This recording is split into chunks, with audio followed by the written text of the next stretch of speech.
Performance anxiety when it comes to seeing your doctor. You deal with performance anxiety? Let's talk about it.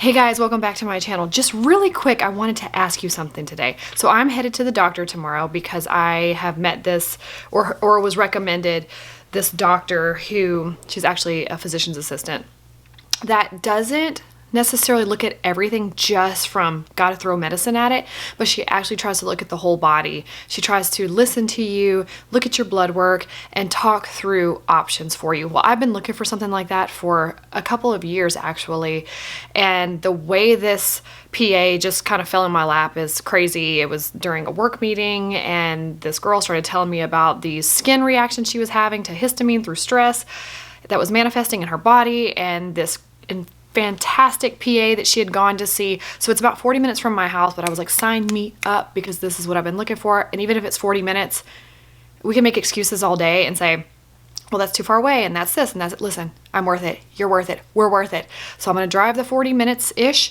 and go see this PA tomorrow. But the thing that I was sharing with my husband this morning is I get this performance anxiety. One of the reasons why we don't want to go to the doctor is because we're afraid they're going to tell us something wrong, or they're going to judge us, or they're going to shame us, or so we think they are. And I'm sure there are doctors who will do that, and those are not doctors I'm looking to go visit. But as I go see her, I'm not in the greatest health that I was in prior to COVID. I definitely drink a lot more alcohol now. I have put on 10 pounds since COVID, and I'm not body shaming myself at all. That's totally okay. And I always fluctuate between 5 extra pounds anyway. But I do know that obviously when you drink alcohol and you drink it multiple times a week, and you never did that before, and you were super lean mass prior to COVID, you're going to lose some muscle, you're going to gain some fat. I'm okay with that. But the thing is that you know you're going to go, and a friend of mine and I were talking about, I think one of the biggest fears is that you're afraid they're going to tell you that something's wrong with you. So for me, and if you've heard me talk about my book, Pressing Forward, the thing about what triggered this whole season of anxiety and depression in Pressing Forward was a doctor telling me something was wrong with me. My blood pressure was high because I had a cold. And so something is wrong with you can trigger people like crazy. So for me, that's a trigger for me. Something is wrong with you. Now, of course, the doctor is not really telling me something's wrong with you. They're actually identifying things that are potentially could cause long-term issues, or truly, maybe you have a serious issue right now that we need to address right away. Well, when you go to the doctor, they're going to identify those things. That's why you're going. But if we avoid, then it just makes it worse, and we just stuff it down like it's never existed or happened, and then you wind up in a worse situation. So for example, really quick, one of my really good friends, she told me years ago that she had never been to a gynecologist.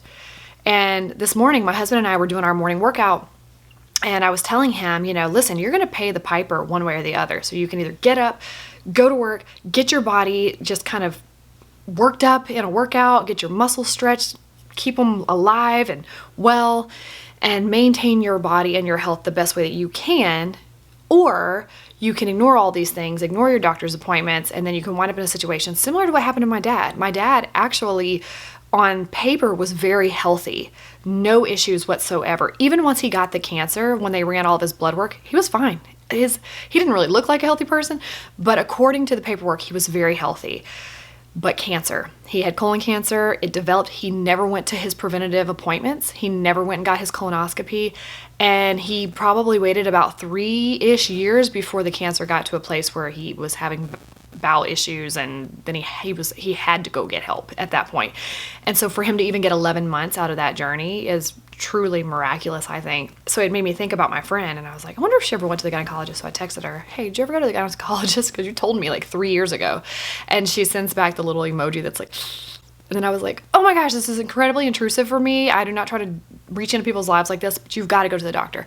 And she right then sat down at her computer and she booked an appointment for November. So I feel like I've done my job here. But all of that to say, if you are avoiding a doctor's appointment because you don't want to hear bad news, really talk through that, really think through that, and how does that logically really make sense? And I know that some people know, I know it doesn't make sense, but I'm telling you, I watched it firsthand with my dad, and nope. So one of the things, back to my own story, that I was sharing about. I know it's a trigger of mine when somebody tells me something is wrong with you, should there be something wrong with you, or even waiting for them to just evaluate my blood work and my blood pressure and all those things.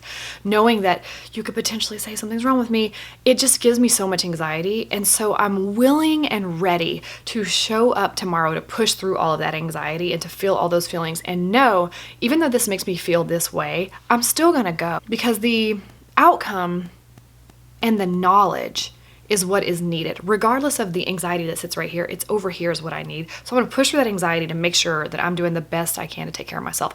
Not to mention, I'm going to discuss with her histamine intolerance, overactive nervous system, the skin flushing, chronic blushing.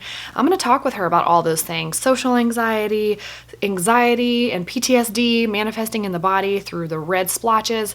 And I'm just really looking forward to hear what she has to say and share that all with you guys. But I just wanted to drop in really quick and ask you, do you have performance anxiety when it comes to going to see a doctor?